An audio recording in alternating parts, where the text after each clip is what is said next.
Hello friends, welcome to the online platform of Aruna Super 30 Coaching Center. Yesterday we have discussed about the reflection of light.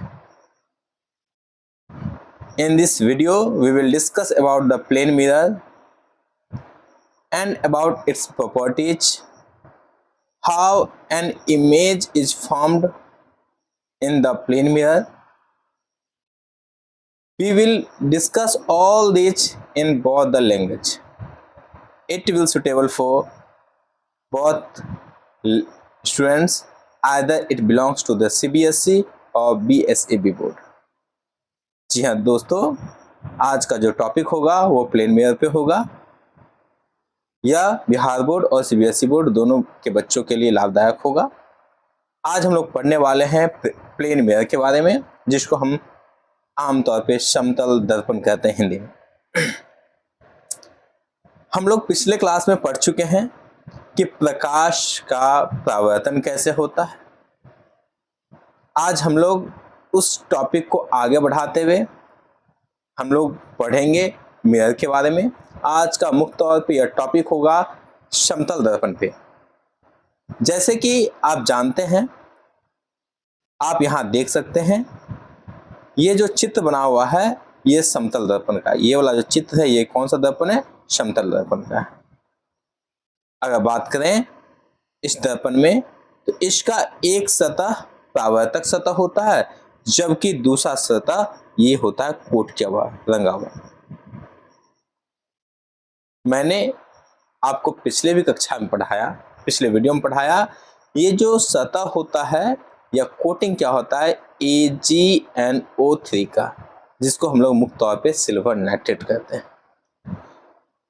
और यह silver oxide का भी coating क्या रहता है? It is mainly coated with the silver. जबकि दूसरा सिरा जो होता है वो रिफ्लेक्टिंग सरफेस होता है, जिसे हम हिंदी में परावर्तक सतह भी कहते हैं। इस सतह पे जब प्रकाश की किरण आके टकराती है तो टकराने के बाद वह लौट जाती है, इसलिए इस सतह को हम परावर्तक सतह भी कहते हैं। और हम कुछ बेसिक नॉलेज जानते हैं इस समतल दर्पण का। तो सबसे पहले बात करेंगे इस समतल दर्पण के फोकस का। इस समतल दर्पण के फोकस लेंथ की बात करें तो इस समतल दर्पण का फोकस जो लेंथ होता है वो अनंत होता है। फोकस दूरी जो होता है वो अनंत होता है। यहाँ पे आप देख भी सकते हैं, इसमें साफ साफ लिखा गया है the focal length of a plane mirror is infinity. मतलब जो फोकस लेंथ होता है ये समतल दर्पण का वो अनंत में होता है। आप देखिए हिंदी में वही लिखा हुआ है। इस पे जो कोटेड क्या होता है वो होता है सिल्वर नाइट्रेट्स का, जिसको बोलते हैं AgNO3। याद रखिएगा AgNO3, इसको बोलते हैं सिल्वर नाइट्रेट कहते हैं। हम लोग मुख्य तौर पे इसे पढ़ने वाले हैं कि रे डायग्राम के बारे में। प्लेन मिरर का रे डायग्राम कैसे होता है, आखिर कैसे कोई वस्तु का प्रतिबिंब बनेगा, इसमें हम लोग पढ़ने वाले हैं। जो भी दर्पण होता है मुख्य तौर पे काम करता है principle of reflection of light पे, मीन्स परावर्तक के नियम के सिद्धांत पे यह काम करता है। ये परावर्तन के नियम का सिद्धांत क्या है? फॉर एग्जाम्पल, मान लीजिए कि कोई किरण आती है, सतह पे टकराएगी। इस सतह पे आप लंब डालिए, या आपतित किरण जितना सतह के साथ कोण बनाएगी उतना ही कोण के साथ यह वापस रिफ्लेक्ट भी करेगी, परावर्तित भी होगी। ये नियम पे वास्तुतः जो समतल दर्पण होता है वो काम करता है। आज हम लोग इस चैप्टर में हम लोग ये पढ़ने वाले हैं रे डायग्राम के बारे में। हम लोग देखेंगे एक एक वस्तु को रख करके कि वस्तु कहाँ रखेंगे तो उसका प्रतिबिंब कैसा होगा, क्या प्रतिबिंब जो बनेगा वो वास्तविक होगा या काल्पनिक होगा, क्या वस्तु से छोटा होगा, वस्तु के बड़ा होगा या वस्तु के समान होगा। In this video we will all discuss about the properties of the image formed in a plane mirror. either it may be real or virtual. We will know all the things in this video. Let's start with a diagram. हमने क्या किया, एक वस्तु लेते हैं हम लोग। सबसे पहले एक हमने दर्पण बनाया, ये हमारा समतल दर्पण है। अब सोचिए कि हमें एक वस्तु लिया, ये वस्तु का नाम है AB। अब हमें इसका प्रतिबिंब बनाना है। देखिए, किसी भी वस्तु का प्रतिबिंब बनाने के लिए कम से कम 2 किरण की आवश्यकता होती है। कम से कम 2 किरण के कारण ही किसी वस्तु का प्रतिबिंब बनता है। आप 2 किरण का इस्तेमाल कर सकते हैं प्रतिबिंब बनाने के लिए। मान लीजिए इस B से एक किरण मैंने पास कराया, यह जाके सतह पर टकराया। अगर आप देखेंगे तो यह किरण जो है सतह के साथ 90 डिग्री का कोण बना रही है। हम जानते हैं जो किरण सतह पे 90 डिग्री का कोण बनाएगी वह उसी रास्ते पे लौट आएगी। अब दूसरा, हम यह एक पॉइंट हुआ, एक मैंने किरण लिया था। मैंने कहा कि किसी भी वस्तु का प्रतिबिंब बनाने के लिए कम से कम 2 किरण की आवश्यकता होती है। अब हम दूसरा किरण लेते हैं। मान लीजिए कि एक किरण और लिया गया, या दर्पण के साथ थीटा डिग्री का कोण बनाया। हम जानते हैं जो किरण दर्पण के साथ थीटा डिग्री का कोण बनाएगी वह थीटा डिग्री के कोण के साथ ही परावर्तन भी करेगी। अतः अगर आप ध्यान से देखते हैं तो ये वाली किरण इधर से जा रही है, जबकि ये वाली किरण इधर जा रही है। इसको आगे बढ़ाने पर भी यह किरण आपस में कहीं भी विभाजित नहीं करेगी। इसका मतलब यह किरण के द्वारा आगे कभी कहीं भी वास्तविक प्रतिबिंब का निर्माण नहीं होगा। अब हम क्या करते हैं, कल्पना करते हैं अगर हम इसे पीछे करते तो क्या होता। अगर आप देखेंगे, अगर इस किरण को आप पीछे करेंगे तो आप देखेंगे ये दोनों किरण एक जहाँ पे प्रतिच्छेद कर रही है। जिस बिंदु पे यह दोनों किरण प्रतिच्छेद करेगी उस बिंदु पे प्रतिबिंब का निर्माण होगा। क्या निर्माण होगा? प्रतिबिंब का निर्माण होगा। अब ध्यान देने वाली बात है, यह जो प्रतिबिंब का निर्माण हुआ यह वास्तव में नहीं हुआ है। हमारी कल्पना के अनुसार जब हमने परावर्तित किरण को जब मैंने पीछे की तरफ खींचा तो मुझे एक प्रतिबिंब का निर्माण मिला। इसलिए ऐसे प्रतिबिंब को हम काल्पनिक प्रतिबिंब कहते हैं। कैसा प्रतिबिंब? काल्पनिक प्रतिबिंब कहते हैं। अगर इसे हम क्लियर तरीके से देखें तो ध्यान से देखिएगा। See, we have taken a plane mirror here and we know that this is a principal line that is also known as the principal axis. Now we have taken a ray from an object, the top of we have taken a ray from the top of the object. आप देख सकते हैं इस picture में हमने एक object लिया है। इस ऑब्जेक्ट का नाम हम रख देते हैं AB।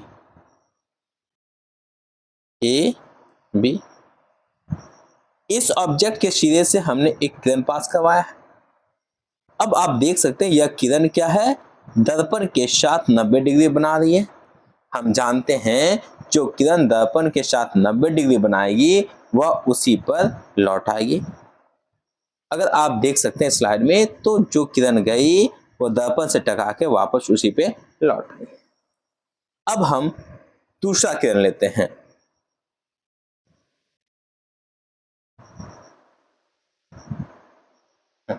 अब देखिए मैंने दूसरा किरण पास करवाया, ये थीटा के साथ, ध्यान से देखिए ये थीटा के साथ, या प्रिंसिपल अक्ष पे ये थीटा के साथ है, वो थीटा के साथ ही वो वापस जाए।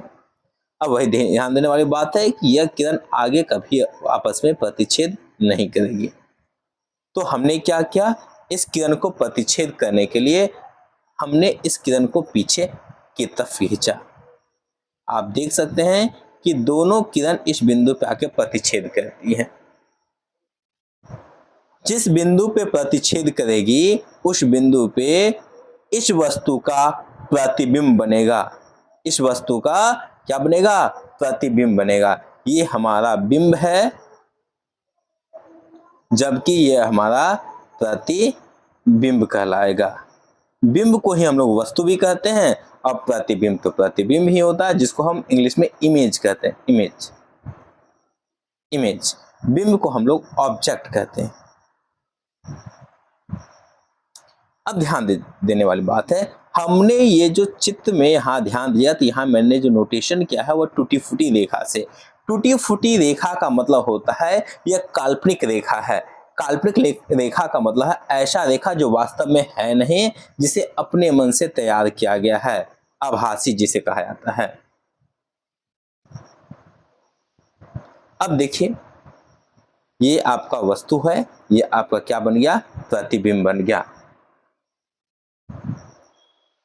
अब हम देखते हैं, क्या सिर्फ या किसी वस्तु के हाइट, अगर किसी वस्तु में ऊंचाई होगा तभी क्या ऐसा संभव है? बिल्कुल नहीं। अगर आप ध्यान सकते हैं, आप किसी भी प्रकार का वस्तु ले, चाहे वस्तु में ऊंचाई हो, चाहे वो पॉइंट ऑब्जेक्ट हो। पॉइंट ऑब्जेक्ट का मतलब अगर उसका आकार लगभग शून्य जैसा हो तो भी उसका प्रतिबिंब बनता है। देखिए, किसी भी वस्तु का प्रतिबिंब बनाने के लिए दो किरण चाहिए। अगर आप दो किरण पास करवाएंगे तो उसका बिल्कुल ही क्या बनेगा? प्रतिबिंब बनेगा। इस चित्र में भी देख सकते हैं प्रतिबिंब का निर्माण किया गया। ये आपका वस्तु है और ये इसका प्रतिबिंब है। अब दोनों चित्र को अगर आप ध्यान से देखते हैं तो दोनों चित्रों में, पहला चित्र ये और दूसरा चित्र ये, दोनों चित्रों में आप देख सकते हैं जो प्रतिबिंब का निर्माण हुआ है वह टूटी फूटी रेखा के कारण हुआ है। अतः यह दोनों चित्र में जो प्रतिबिंब है वह काल्पनिक प्रतिबिंब है।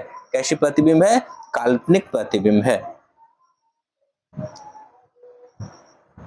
अब देखिए, इसमें कुछ टर्म्स की बात कर लेते हैं, जो इसमें आगे आने वाले कुछ टर्म्स आएंगे। जैसे ये देखिए, वस्तु है, ये हो गया। अगर यहाँ देखते हैं, ये ऊंचाई हो गया, इसे कहेंगे हम वस्तु की ऊंचाई। क्या कहेंगे? वस्तु की ऊंचाई। आमतौर पे HO भी लिखा जाता है, हाइट ऑफ ऑब्जेक्ट, मतलब वस्तु की ऊंचाई। अब देखिए, ये क्या है? प्रतिबिंब है। ये क्या है? प्रतिबिंब है। इसे लिखा जाता है HI। क्या लिखा जाता है? HI, height of image. I for image, H for height. Height of image means प्रतिबिंब की ऊंचाई। क्या कहा जाता है? प्रतिबिंब की ऊंचाई। दर्पण में किसी भी दूरी को वस्तुतः हम लोग नापते हैं दर्पण से। ये दर्पण है, दर्पण से ये हो गया वस्तु की दूरी। क्या हो गया? वस्तु की दूरी। वस्तु की दूरी को हम U से लिखते हैं। किससे लिखते हैं? U से। जबकि दर्पण से ये हो गया प्रतिबिंब की दूरी, और प्रतिबिंब की दूरी को V से लिखा जाता है। ये रिप्रेजेंट हुआ वस्तुओं को लिखने का। यहाँ देखिए, यह लिखा हुआ है। ये नीचे वाली रेखा जो है, इसको हम लोग प्रिंसिपल लाइन बोलते हैं, मुख्य अक्ष बोलते हैं, मुख्य रेखा बोलते हैं। ये हमारा, ये जो है, ये क्या है? हमारा दर्पण है। ये हाइट ऑफ ऑब्जेक्ट मतलब वस्तु की ऊंचाई। ये देखिए आपका HI है, मतलब हाइट ऑफ इमेज है, प्रतिबिंब की ऊंचाई। दर्पण से वस्तु की दूरी को डिस्टेंस ऑफ ऑब्जेक्ट कहा जाता है, जबकि इस दर्पण से इमेज की दूरी को डिस्टेंस ऑफ इमेज कहा जाता है। हम आगे बढ़ते हैं। अब देखते हैं, अगर आप देखेंगे चित्रों से, जब चित्र बना तो उसमें आपको कुछ प्रॉपर्टीज दिखाई दिए होंगे। कैसा प्रॉपर्टीज? देखिए, जिस ऊंचाई का वस्तु है उसी ऊंचाई का प्रतिबिंब भी बना है। ध्यान दीजिएगा, इस स्लाइड में दोनों आप फिगर को देखिए।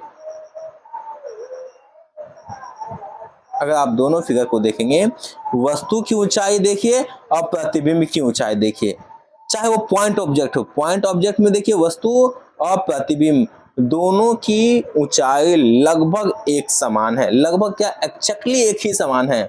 इसका मतलब समतल दर्पण में कह सकते हैं कि height of object and height of image both are same, both will be equal.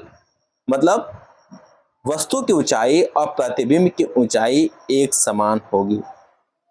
दूसरा, अगर आप चित्र को देखें तो आप पाएंगे कि वस्तु काल्पनिक है। क्यों काल्पनिक है? क्योंकि हमारी कल्पना के कारण बना है, इसलिए यह कैसी है?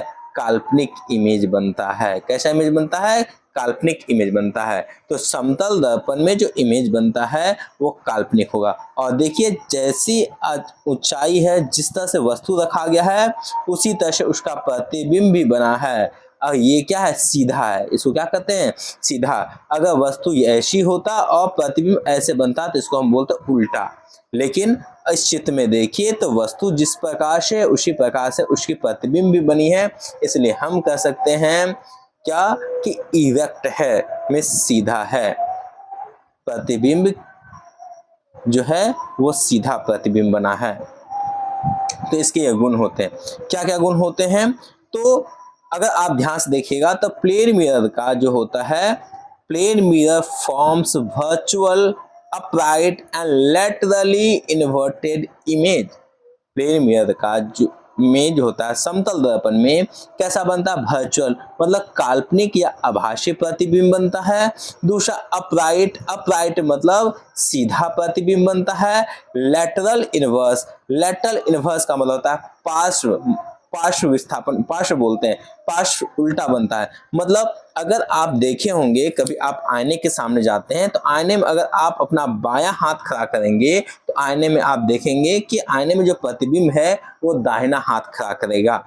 उसी को बोलते हैं लैटरली इनवर्स, पार्श्व उल्टा उसे कहते हैं। इसके अलावा हम बात करेंगे तो जितना आकार होगा, जितना आकार होगा वस्तु का उतना ही आकार होगा प्रतिबिंब का। Means height of object will be equals to the height of image, means HI that is equals to HO, means height of image will be equals to the height of object। प्रतिबिंब की ऊंचाई और वस्तु की ऊंचाई एक समान होगी। इसके अलावा दर्पण से वस्तु की दूरी और दर्पण से प्रतिबिंब की दूरी दोनों एक समान होगा। ये इसकी प्रमुख विशेषताएं हैं समतल दर्पण में। याद रखिएगा समतल दर्पण की क्या क्या विशेषताएं हैं? समतल दर्पण की विशेषताएं हैं, समतल दर्पण में चित्र बनता है वो आभासी बनता है, प्रतिबिंब जो बनता है वो आभासी बनता है। कैसा होता है? सीधा होता है। इसके अलावा समान आकार का होता है। किसके समान आकार का होता है? तो वस्तु के समान आकार का होता है। समान दूरी पे होता है, जितना दूरी पे वस्तु होगा उतना ही दूरी पे प्रतिबिंब भी होगा। जैसे मान लीजिए दर्पण से अगर वस्तु की दूरी 10 सेंटीमीटर है तो प्रतिबिंब की भी दूरी कितना होगी? 10 सेंटीमीटर ही होगी। अगर पार्श्व उल्टा का मतलब है अगर वस्तु अपना बायां हाथ उठा रहा है तो प्रतिबिंब अपना दाहिना हाथ उठाएगा। इसको बोलते हैं पार्श्व या इसको बोलते हैं लैटरली इन्वर्टेड। आगे देखते हैं हम लोग। यहाँ पे अब कुछ क्वेश्चन दिया गया, हम लोग उस क्वेश्चन को देखते हैं। बहुत आसान क्वेश्चन है, अगर आप देख सकते हैं। क्वेश्चन है an object is placed 1.5 from a plane mirror. बोलता है एक वस्तु को, अगर ध्यान देखते हैं यहाँ पे लिखा हुआ भी हिंदी में, एक वस्तु समतल दर्पण से 1.5 मीटर की दूरी पर रखी गई है। सबसे पहले हम एक दर्पण लेते हैं। ये कैसा दर्पण है? समतल दर्पण है, क्योंकि क्वेश्चन में कहा गया कि प्लेन मिरर होना चाहिए। और एक वस्तु है, मान लेंगे ये वस्तु है, कितने मीटर की दूरी पे है? तो 1.5 मीटर की दूरी पे है। हम जानते हैं, अभी पढ़े हमें, जितना दूरी पे वस्तु होगा उतना ही दूरी पे क्या बनेगा? इसका प्रतिबिंब बनेगा। उतना ही दूरी पे ये प्रतिबिंब, इसका मतलब प्रतिबिंब भी बनेगा वो 1.5 मीटर की दूरी पे होगा। प्रतिबिंब भी कितना बनेगा? 1.5 मीटर की दूरी पे। अब आगे क्वेश्चन देखिए, how far is the image from the object, मतलब वस्तु से प्रतिबिंब की दूरी क्या है। अब क्वेश्चन में दर्पण से दूरी नहीं पूछा है, जबकि क्वेश्चन में कहा गया है इस वस्तु से इस प्रतिबिंब की दूरी कितना है। अगर देखिए 1.5 इधर है, 1.5 इधर है, तो टोटल कितना हो गया?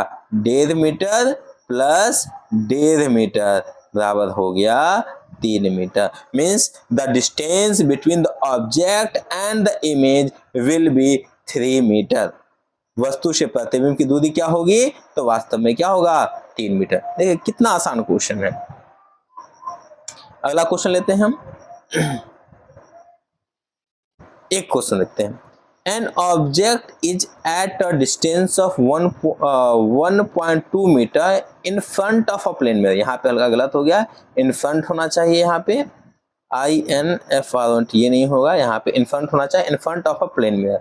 मतलब अगर ध्यान से देखिए तो सबसे पहले बोला गया कि एक दर्पण है, कैसा दर्पण है, प्लेन मिरर है, मतलब समतल दर्पण है, और एक वस्तु को रखा गया है 12 मीटर की दूरी पर। मतलब एक वस्तु रखा गया है, कितना दूरी पे है, सॉरी 12 नहीं है, 1.2 मीटर है, 1.2 मीटर की दूरी पे एक वस्तु को रखा गया है। बोलता है वस्तु और प्रतिबिंब के बीच की दूरी क्या होगी। अब सोचिए अगर ये 1.2 मीटर की दूरी पे है तो इसकी प्रतिबिंब भी कितना दूरी पे बनेगा, 1.2 मीटर पे ही, 1.2 मीटर पे ही। तो बताइए कि वस्तु और प्रतिबिंब की दूरी क्या है। अब वस्तु यहाँ पे है, प्रतिबिंब यहाँ पे है, इसकी दूरी क्या होगा, यहाँ से यहाँ तक 1.2, यहाँ से यहाँ पे 1.2, तो दोनों को जोड़ लीजिए, 1.2 और 1.2 कितना हो गया, 2.4 मीटर। कितना हो गया, 2.4 metre. It means the distance between the object and image will be 2.4 metre. कितना आसान क्वेश्चन है। इस तरह से और एक दो क्वेश्चन हम देख लेते हैं। मान लीजिए कि कभी क्वेश्चन पूछा जाता है, एक समतल दर्पण है और एक वस्तु को रखा गया है 1 मीटर की दूरी पर। कहाँ पे, 1 मीटर की दूरी पर रखा गया है, 1 मीटर की दूरी पे। तो बताइए दर्पण से प्रतिबिंब की दूरी क्या होगी। ये वस्तु की दूरी है 1 मीटर पे, हम जानते हैं, तो दर्पण के बाद 1 मीटर की दूरी पर ही क्या बनेगा, प्रतिबिंब बनेगा। मतलब दर्पण से प्रतिबिंब की जो दूरी होगी वो 1 मीटर होगा। अगर इसी में पूछता वस्तु से प्रतिबिंब की दूरी तो टोटल हो जाता 2 मीटर, क्योंकि 1 मीटर ये और 1 मीटर ये, तो टोटल क्या हो जाता, 2 मीटर। एक दो और क्वेश्चन देखते हैं हम लोग। अब एक क्वेश्चन है, मान लीजिए एक दर्पण है, एक व्यक्ति जो है, एक व्यक्ति जो है वो 5 मीटर की दूरी पे है। कितना मीटर की दूरी पे है, 5 मीटर की दूरी पे है। 1 सेकेंड बाद यह अपने जहां से 1 मीटर आगे बढ़ा। मैंने क्या कहा कि एक व्यक्ति जो है पहले ए जहां पे था उसकी जो दूरी दर्पण से 5 मीटर, 1 सेकेंड बाद, 1 सेकेंड बाद ये जो व्यक्ति है ए से चला आया बी पे, और अब जो इसका दर्पण से दूरी है वो है 4 मीटर। तो बोलता है बताइए कि अब प्रतिबिंब की दूरी अब प्रतिबिंब की दूरी जो कितना होगी वस्तु से, प्रतिबिंब की दूरी कितना होगी वस्तु से। देखिए जब व्यक्ति ए पे होगा तो प्रतिबिंब यहाँ पे होगा, प्रतिबिंब कितना मीटर की दूरी पे होगा, 5 मीटर की दूरी पे होगा। लेकिन जैसे यह व्यक्ति बी पोजीशन पे आया तो प्रतिबिंब भी आगे की तरफ बढ़ जाएगा। अब प्रतिबिंब भी कितना मीटर की दूरी पे आ जाएगा, 4 मीटर की दूरी पे आ जाएगा। मीन्स वास्तविकता में जो बी पोजीशन है, बी पोजीशन, इससे अगर दूरी निकाला जाए फाइनल व्यक्ति का, फाइनल जहां पे व्यक्ति पहुंचा, तो टोटल दूरी हो जाएगा 4 मीटर प्लस 4 मीटर, कितना हो गया, 8 मीटर। अगर बताया जाए कि प्रारंभिक स्थिति से और अंतिम स्थिति का बीच अंतर कितना आया, देखिए अगर प्रारंभिक स्थिति से माना जाता तो प्रारंभिक स्थिति में था ये 5 और प्लस ये 5, टोटल कितना होता, 10 मीटर, जबकि अंतिम में कितना हुआ, 8 मीटर, और दोनों का अंतर कितना हो गया, 2 मीटर। कितना हो गया दोनों का अंतर, 2 मीटर। इस तरह से और एक दो क्वेश्चन हम देख लेते हैं।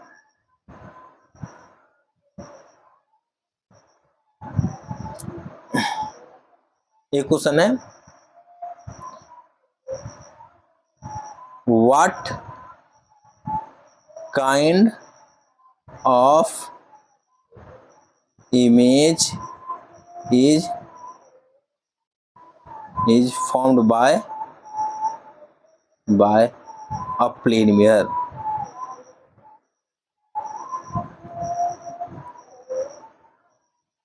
पूछा गया है इस क्वेश्चन में, what kind of image is found by a plane mirror. आप बता सकते हैं क्या किस प्रकार का इमेज प्लेन मिरर के द्वारा बनाया जाता है। तो बताइए प्लेन मिरर के द्वारा कैसा इमेज बनाया जाता है। एक तो वो होता है इरेक्ट, इरेक्ट मतलब सीधा, वर्चुअल मतलब काल्पनिक। देखिए वर्चुअल इरेक्ट जब भी कोई भी हो, चाहे वो लेंस हो चाहे वो दर्पण हो, जब भी वस्तु इरेक्ट हो, जब भी वर्चुअल प्रतिबिंब बनेगा तो हमेशा ही वह प्रतिबिंब सीधा ही होगा। कैसा होगा? सीधा ही होगा। जब भी प्रतिबिंब वर्चुअल होगा तो डेफिनेटली है वो हमेशा इरेक्ट ही होगा, सीधा होगा। जब प्रतिबिंब रियल होगा तो पक्का है वह इन्वर्टेड ही होगा, इन्वर्टेड ही होगा।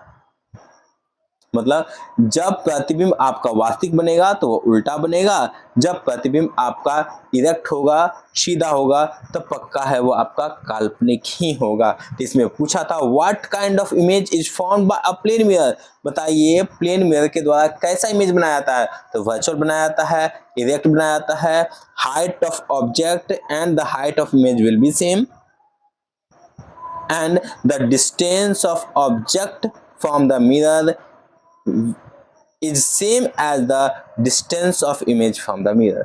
मतलब किसी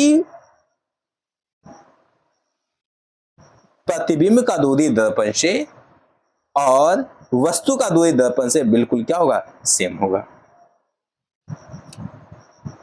अब हम लोग नेक्स्ट वीडियो में हम लोग देखेंगे स्फेरिकल मिरर के बारे में। स्फेरिकल मिरर के बारे में हम लोग अगले क्लास में हम लोग देखने वाले हैं।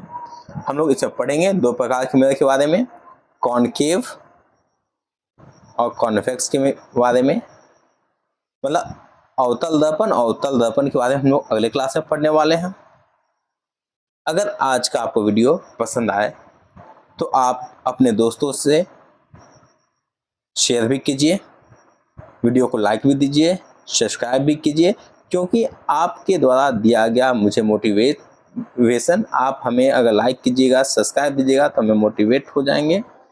मोटिवेट होने के बाद हम आपके लिए और बेहतर से बेहतर वीडियो बनाने का प्रयास करेंगे। तब तक के लिए good night, have a sweet dream.